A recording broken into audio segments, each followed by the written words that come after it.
뉴욕시경 소속 경찰 40여 명이 운전자들로부터 뇌물을 받고 교통위반 티켓을 무효 처리해 준 것으로 드러나 검찰이 수사에 나섰습니다. 이들 가운데 상당수는 뇌물수수와 절도 혐의 등 중범죄 혐의를 받고 있으며 10여 명은 공무집행 방해 혐의가 적용된 것으로 전해졌습니다.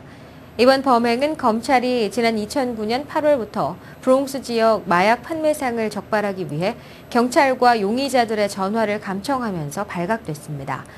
검찰은 브롱스 경찰 52지구내 통화를 감청하다 우연히 한 시민이 자신의 아들의 티켓을 무효화해달라고 청탁하는 통화를 듣게 됐다며 이를 계기로 본격적인 조사에 나섰다고 전했습니다.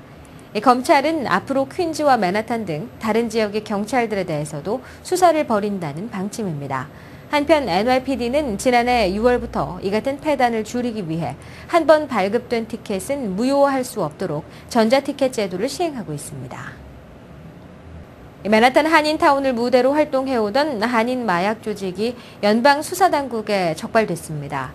연방수사국과 목격자 등에 따르면 FBI 아시안범죄특별단속반은 12일 오후 맨하탄 57가 지역의 모 업소를 급습해 한인 여성 3명과 한인 남성 1명, 미국인 2명 등을 불법 마약 거래 등의 혐의로 현장에서 긴급 체포한 것으로 알려졌습니다. 당시 현장에서는 수만 달러 상당의 마약이 발견된 것으로 전해졌습니다. FBI는 지난 수개월 동안 연방검찰과 공조해 해당 업소의 불법 마약 거래 및 유통 등을 확인해온 것은 물론 이들과 연계된 실제 마약 조직의 존재 여부도 집중적으로 감시하는 치밀한 수사를 벌여온 것으로 알려지고 있습니다. 이날 체포된 용의자들은 13일 인정신문을 받고 연방 맨하탄 지법에 회부될 예정입니다. 연방수사당국이 한인 마약범죄 용의자들을 대상으로 장시간 집중 수사를 벌인 것은 이례적인 일로 최근 매춘과 연관된 한인 마약범죄가 급증하면서 한인 사회도 타깃으로 부상하고 있다고 전했습니다.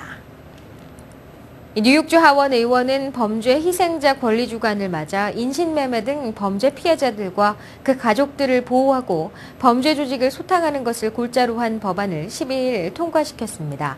그레이스 맹 의원이 발의한 이 법은 기존에 활동하던 인신매매 합동 태스크포스 팀의 기한을 2년 더 연장해 인신매매를 방지하고 단속하도록 했습니다. 또 피해자 보호와 지속적인 인신매매 방지 프로그램 시행 방안도 포함됐습니다.